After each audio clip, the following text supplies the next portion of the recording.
Sagittarius rising. How you doing, Sag? This is your reading for the spring equinox, the Aries equinox, and the Aries new moon, which is also a partial solar eclipse.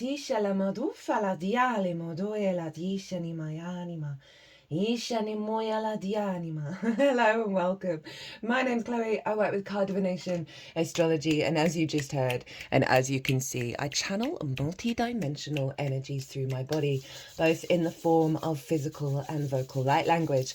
All of this brings in healing, attunement, and activation codes to the messages that want to come through for you today.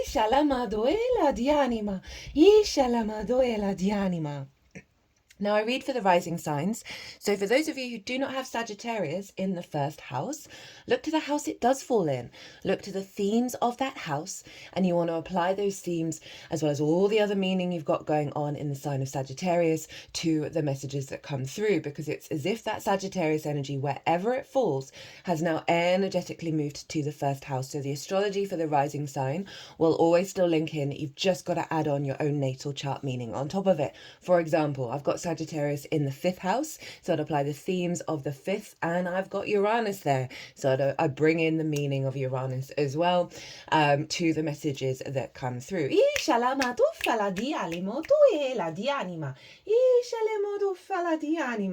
the time of recording, the ascendant is in Gemini, which means you're over in the 7th house.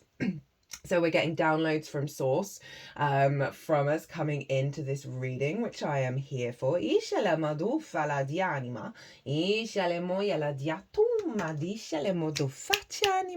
Okay, right. So there's a collective reading where I've broken down the intention of the Aries equinox that takes us up to the summer solstice, the Capricorn solstice, and also the intention, the most integrated and expansive intention of what this eclipse is doing. I talk about the astrology in way more detail, pull collective tarot cards for each of the sections.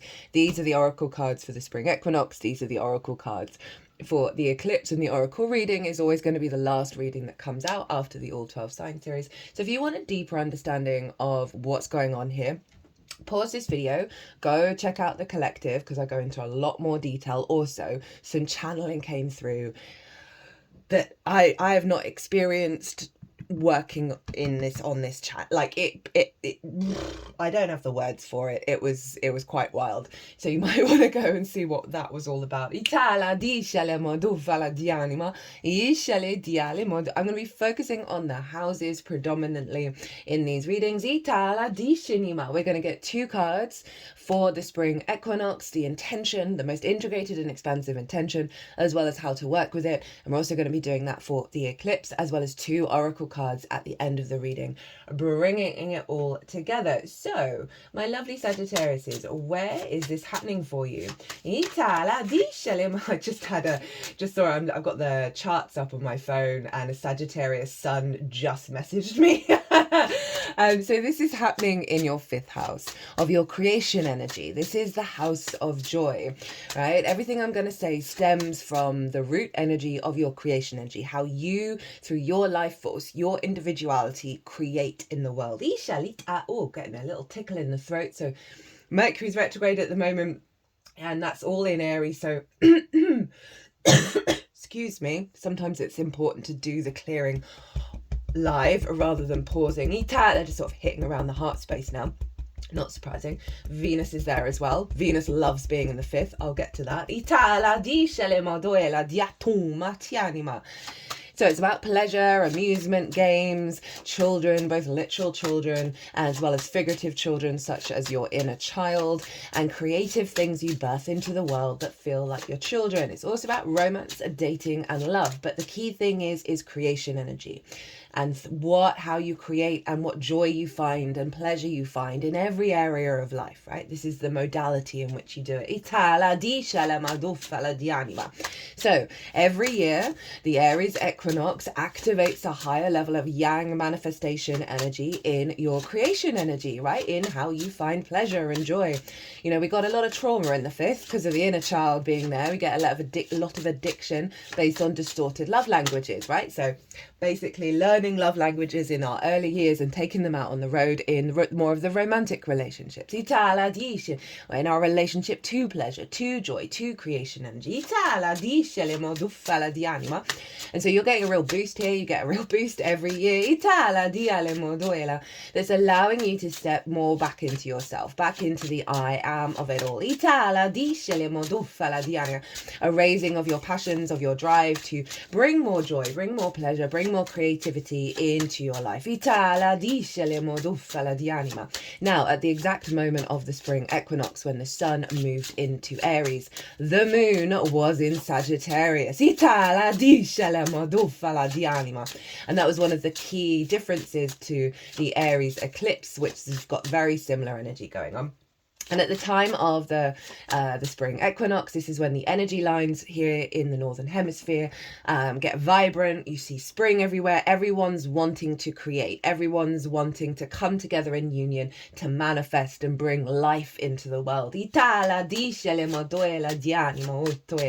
So the moon was in your sign, Sag, and it was trining the sun. And so we've got a really beautiful facilitating fire energy for you of how you're going to be intuitively guided to bring all of that creativity. You're going to get the vision, the clarity, the sort of the divine inspiration, and then that's all feeding into the moon of how to embody it. Of you may notice through your actions and your deeds and this understanding of self that you're now becoming more drawn to things that nourish you, right? That serve your embodiment, serve the self.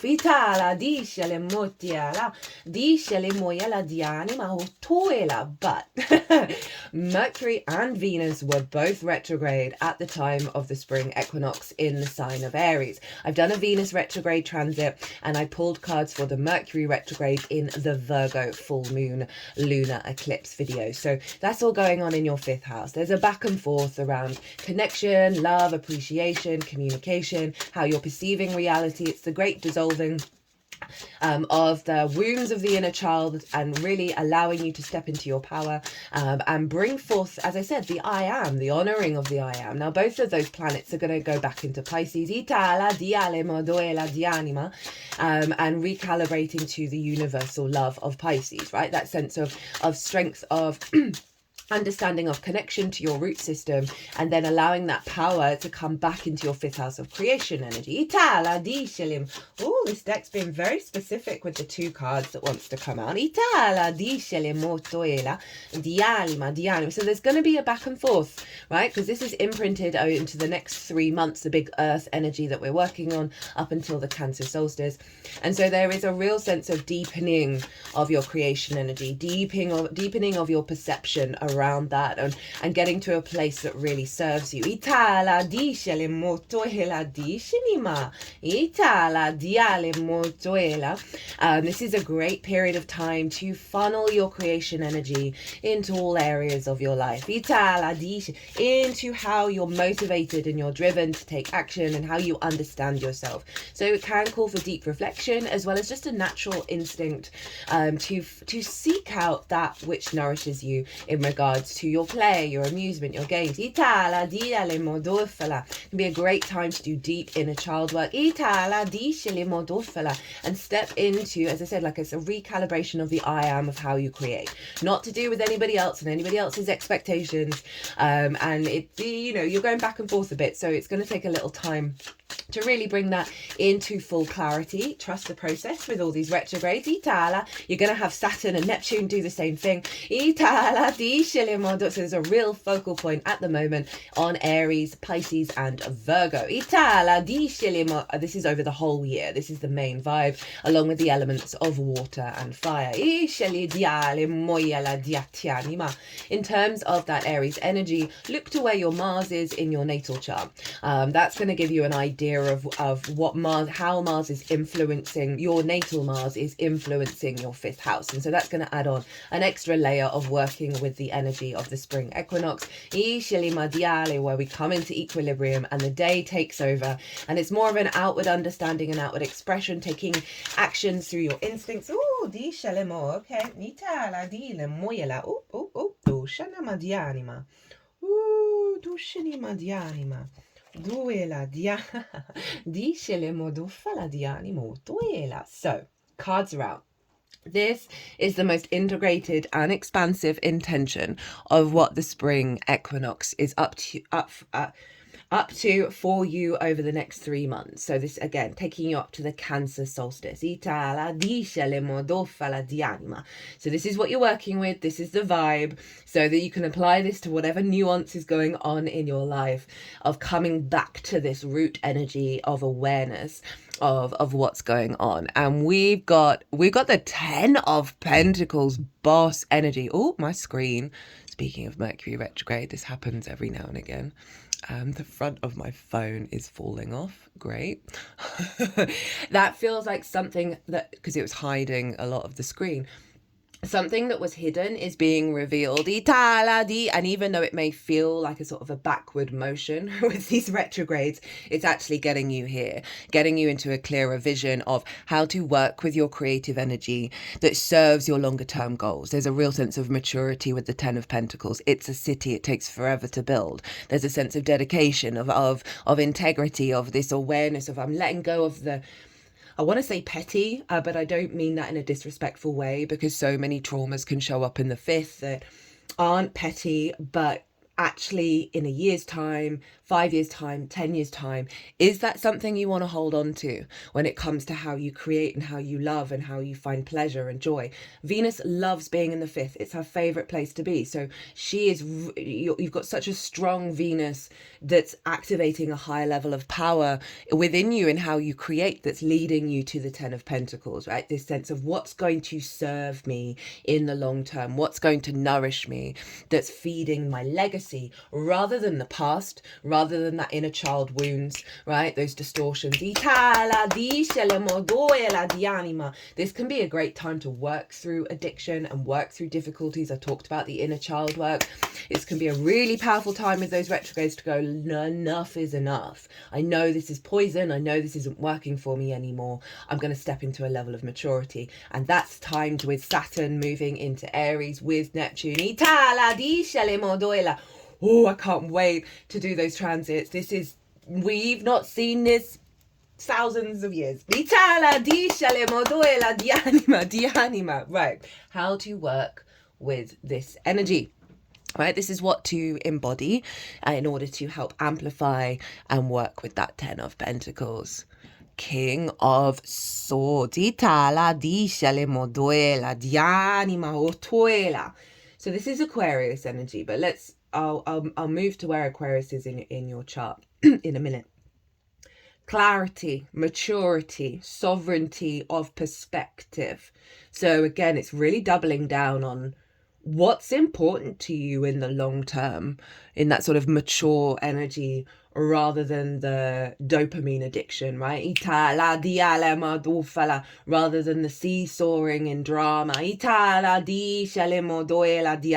Of all the kings, this king is the most serious, right?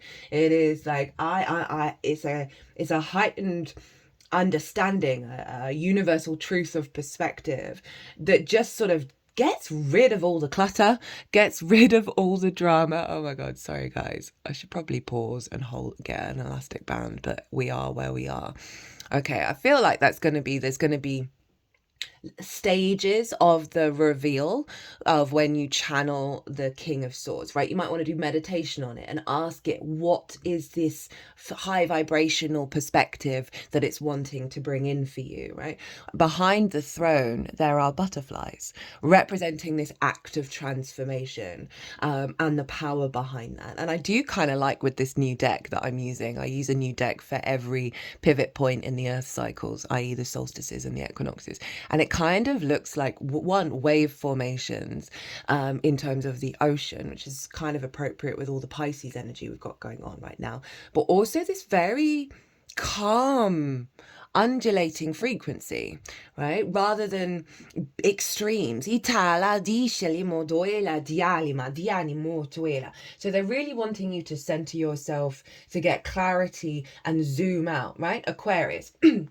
you know, that sort of universal collective truth of the perception, right, of the ideas of how we communicate. And you happen to have Aquarius in your third house of communication, as well as how you find meaning in the day-to-day, right? It's the local community, it's the hustle and bustle and busyness of the day-to-day, right, rather than sort of bigger things. And I think it's the gateway to what I was going to say enlightenment, but my brain wanted to say elevation. So there's something around practicing more sovereignty in the way that you understand and process, and therefore how you communicate. You might want to pause a little bit before expressing yourself. 15:15 on the clock when I said that, which is 6, 12, 3. 6 is a very healing number. And a 12 is a master number, breaking down to 3, which is the magic number, which is the Empress, right? So Venus energy of like, what makes you feel good? Focus on finding that meaning, finding that joy, finding that pleasure in the little things in the day-to-day. And that's going to amplify that 5th house energy rather than externalizing it to what everybody else is doing, whether you're having fun or romance, right? All of that. No, there's a redirection to the 3rd house of like finding the joy, the pleasure in doing the washing up, right? And the more that we do that in the little things, the more it ripples out into the bigger picture. Now let's look at what's at the bottom of the deck. I'm catching it quite quickly, which is interesting because there's been a couple of times in the past where I haven't caught it. So it's like it feels like there's so much grounded energy here, so much mature energy that you're able to move through the stages of the void, what's been hidden, the reveal, the uncertainty. You're able to move through it and work through it very quickly. That's what I'm getting from this. At the bottom of the deck, we've got the Lovers, and I did say that the ascendant was in Gemini at the time of recording. Now, you know, with the 5th house energy, this, you know, there's a very sort of stereotypical interpretation of this, which is union, love, meeting someone, elevating your relationship when it comes to creation energy, when it comes to pleasure, when it comes to joy, that leads to a higher level of union, right? We've got the masculine, feminine, and spirit, and this can be you, right? The integration thereof. And the Lovers predominantly is about making the right decisions at big crossroads in your life. Okay, so that's really highlighting, along with these 2 cards, of a level of maturity and breaking out of huge old patterns around the sovereignty and the autonomy of your creation energy and facilitating your capacity to make good decisions. And obviously there's a focal point on romance, on dating, on love, on a state of union, because the 7th house where you have Gemini is the other, right? It's not just romance, it's really one-on-one important relationships in your life, whether it's work, friends, family, lovers. It's more long-term committed stuff, as well as your relationship with Source. So this genuinely feels like a huge upgrade in how you connect to your creation energy. And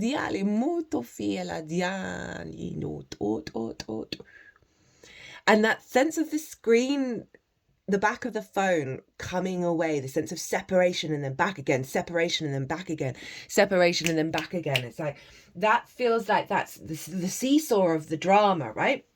Abandonment issues, whatever it is that you're connecting to with that is gradually just coming into equilibrium, because the King of Swords is that, as I said, that zoomed out perspective, the universal truth that helps us find the balance. That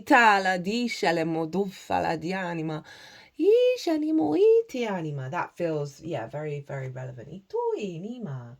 Right, the eclipse. This is happening on the 29th of March. Neptune is moving into this sign a day afterwards. So we still got Neptune doing its thing in the sign of Pisces. At the time of the eclipse. It's a partial solar eclipse. It's just a little bit of the sun that's being hidden, and I talk about that energy and what that means in the collective reading. This is happening at 9 degrees exactly of Aries. Mercury is still retrograde. It's 0 degrees of Aries. Mercury and Neptune are going to go into back and forth. They're going to ships that pass in the night, basically. Itala dice le modufala di anima. So this is a fresh new energy coming in, right? A real sense of elevation of that creation energy. It's bigger picture energy. It's the final cycle of the Aries Libra axis. Itala dice le modufala di anima. And a real confidence to be thyself, to be the I am. In how you create. Let it shedding a lot of skin around conditioning, both social, collective, individual. And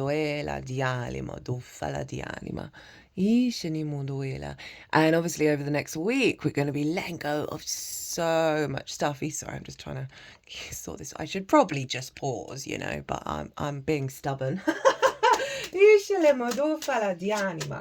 And again, both Venus and Mercury are retrograde. Venus will have moved into Pisces by then.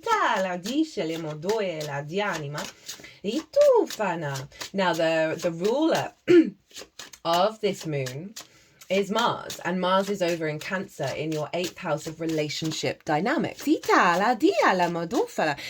been a huge focal point on the exchange between you and the outside world, right? The giving and receiving of it all is linked into sort of one-off chunks of money, one-off chunks that are all working with the resources of the outside world, as well as relationship dynamics, right? It's we can have scarcity complexes, codependency here, hyper-independence, greed, all things where we're out of balance with the outside world and our interaction with it. It's also your relationship dynamic with Source. So Mars has really been giving you a great deal of reflection on what is your motivation and drive when it comes to relationships, right? Where are the distortions and where is the truth of it? So Mars, both for the spring equinox and for this moon, is influencing over in the 8th house of those relationship dynamics. So again, clearing away the love languages, the distorted love languages where you may self-sacrifice or you may run away from your own pleasure, from your own joy, from your own creation energy, from your relationship with your inner child. Those love languages, as I said, that we then take out on the road. But Mars is trining Saturn and Vesta. There's a grand water trine going on. And Saturn is over in your 4th house of your roots and your foundations, your parents, your parental figures, your ancestors, the roof over your head and the things you do in private. Vesta is over in your 12th house of the unconscious realms, right? There we can have trauma responses, limiting beliefs, distorted love languages, and a real sense of, it is your magic of your soul. And Vesta is recalibrating your soul contracts in the unconscious spaces. So there's a lot of alignment around the love languages we learn, not only from our parental figures, but also the ancestors, the imprint that has in the unconscious realms, and therefore influences our motivation in terms of relationship dynamics, all funneling into the I am, the autonomy of your own creation energy. So this feels very, very, very powerful. Okay, we got the 2 cards. Itala dice le molto ela. Diale molto ela di anima. Scenima di anima. What else did I want to say about this? Yeah, all that stuff in Pisces is influencing this moon. We've got Neptune, the North Node, Saturn, all very close to where the moon is, as well as Venus in Pisces. So even though this is an Aries moon, there is a lot of back and forth between these 2 signs of what your root system is, what your foundation is. And Neptune's helping dissolve the toxins in the root system. We need a strong foundation in order to build, as well as bringing in a heightened sense of faith and trust and more of the magic. And Saturn's making that real. Venus is recalibrating your connection to the home, to your roots, to love. Very powerful stuff, my loves. So, what is the most integrated and expansive intention of this eclipse, right? It's a new moon, so it does represent new beginnings, big new beginnings. We do, in fact, have the moon card. This is the evolutionary growth of your emotional body, right? We've got the wolf and the dog representing our instinctive side and that part of us that we cultivate and we tame is not quite the right word, but cultivate, right? Evolve and grow, adapt to our environment. And so we're going through this path through the two pillars, which are linked into the High Priestess, which is in fact the moon's card, of the seen and the unseen realms, right? And the balance between the two. And really getting into a state of a heightened sense of intuition, of nurturing, of nourishment, very psychic energy, very soft, very gentle, very undulating. So this is a soothing, it's interesting because I kept saying of things that have been hidden that are coming to the surface. The moon's card can often be of that not knowing, the not seeing, the not having the clear vision. And the fact that it's turned up in this eclipse energy of you being very confident in that space and trusting in the unfolding and the evolution of your emotional body when it comes to your creation energy. Also lots of psychic energy, lots of creation energy, lots of imagination and love coming through where you don't need to have all the answers.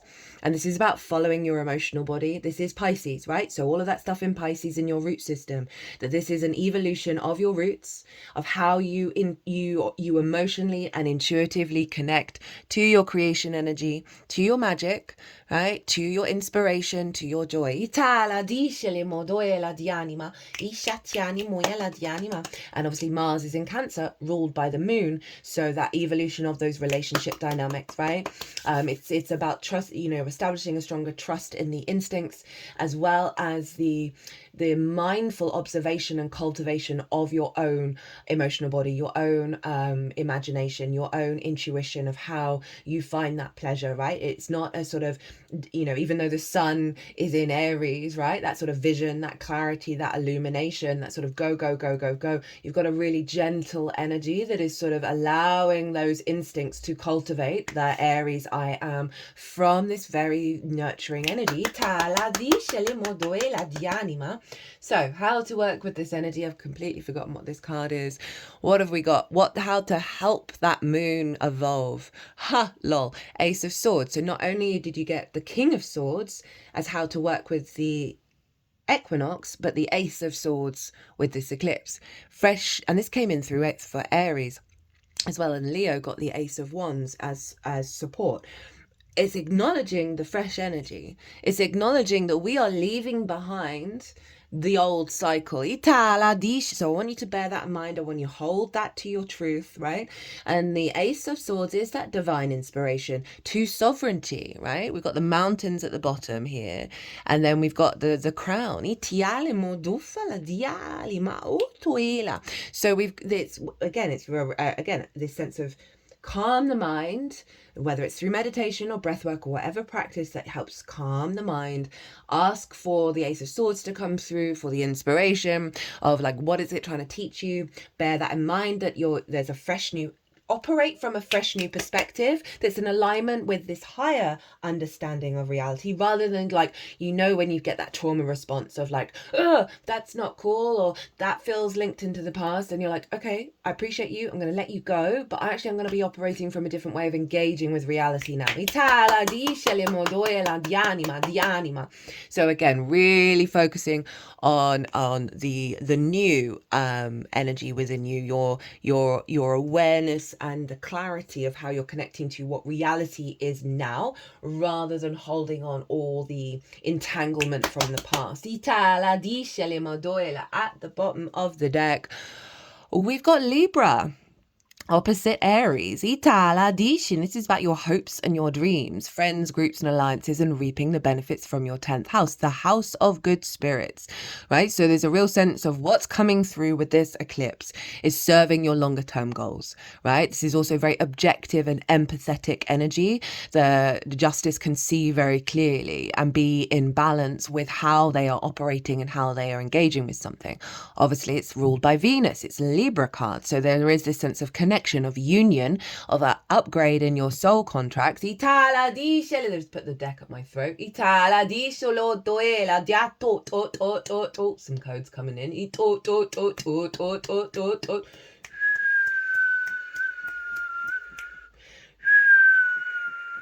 And I just feel like you don't have to force it. You don't have to go out looking for it. For those of you who aren't in a romantic relationship, and this is an elevation of those that are in romantic relationships, or you know, the sort of the closing out of soul contracts that are work for both parties, but it's also at the root fundamentally a bringing in of an elevated soul contract with your creation energy, with how you find joy, with how you find pleasure, that's more balanced, that's more aware of what serves you. Nine of Cups underneath that, really like that energy. 10 of Swords in reverse. Right, I'm going to stop there.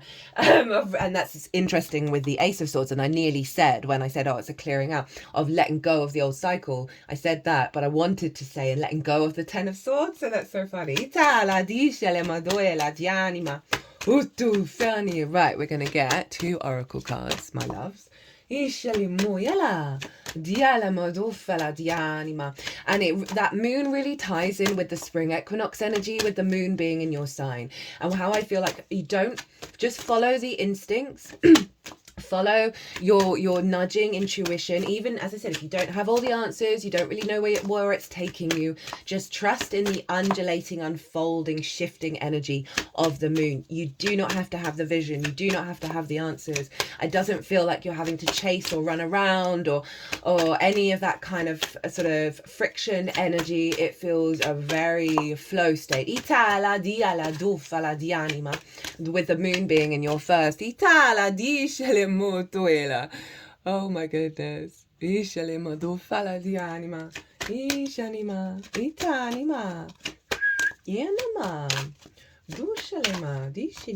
Right, I'm using a new deck that I've bought specifically for all this Aries stuff going on.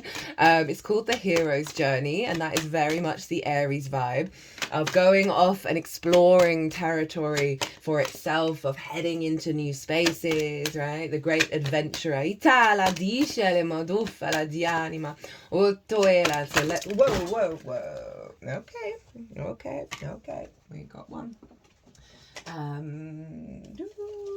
We're also going to get an animal card, very appropriate for Aries, of the instincts, right? Our deep-rooted primal instincts. Just clocked what's at the bottom of the deck. I'll show you that at the end. Oh, there we go. That one came out quick. Which one first? This one, okay. Where are the books? I think they're in the other room. Bear with me. So we have from the Wild Unknown Animal Spirit Oracle, to help you along your path, we have the Raccoon. Talented, shadowy, in hiding. Raccoon energy is at play within all artists to greater or lesser degrees. At best, it indicates talent, tenacity and skillfulness with a particular musical instrument or creative tool. Its shadow side points to an unresolved issue around self-image and success. Sometimes using a stage name or wearing a mask works in an artist's favour. Other times it limits creativity. Am I who my audience thinks I am?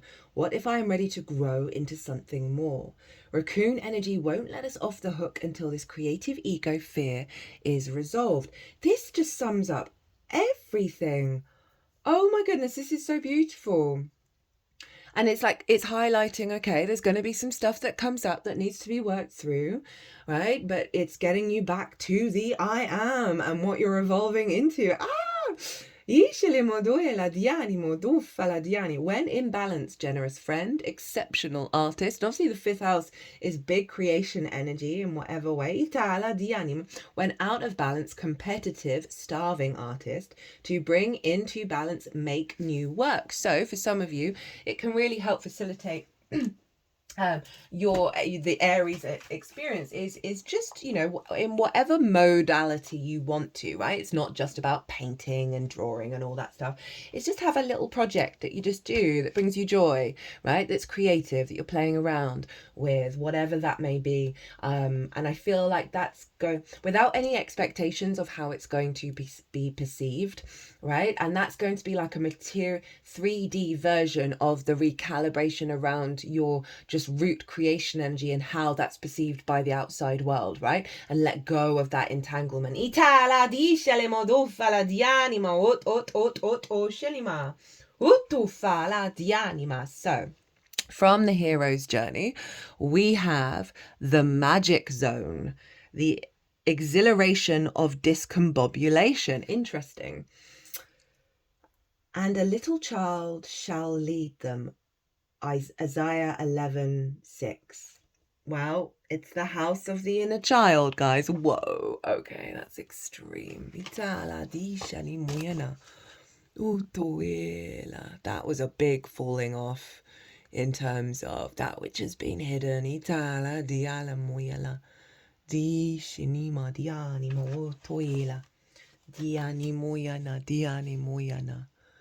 The journey back to the ordinary world from the special world of dreams can be disorientating. You're not who you were when your journey began, but are yet to fully integrate the newfound wisdom and become who you will be upon this journey's completion. This might feel like a long stretch of desert, but in truth it is a magical zone. You are here, you are now, and this is definitely tying into that moon energy of the evolution of yourself. Itala di shanima. You are here, you are now, and that's more than enough for a joyous experience, the house of joy. With each step, you are bringing your stories and experiences home with you. As you move from where you've been towards where you're headed, integrate the lessons and the blessings you've learned and earned along this journey into every cell of your being. Feel your DNA and your inner security.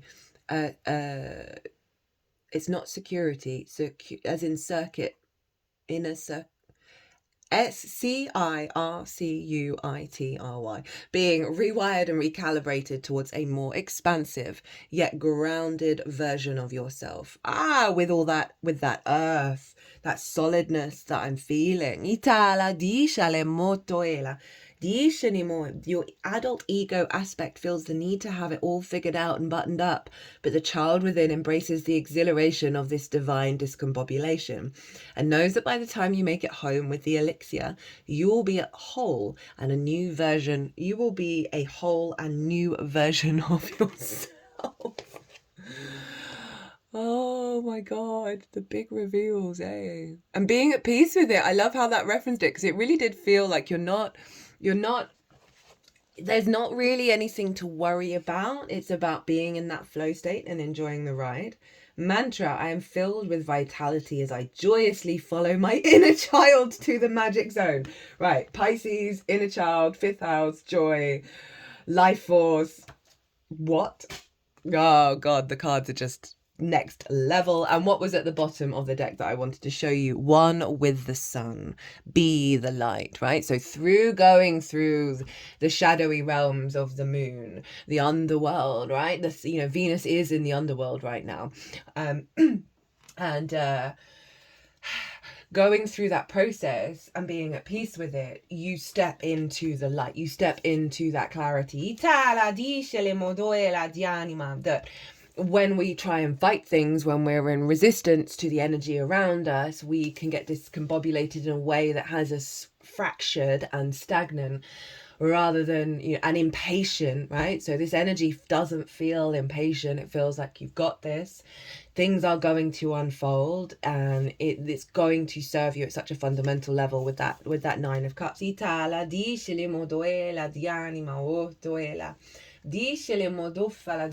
Right, my loves. So I'm gonna leave it there and sort my phone out. I hope you enjoyed this reading. It's been a bit longer than the other ones so far. I hope it resonated. If it did, hit that like button, leave me a comment. It honestly brings me so much joy.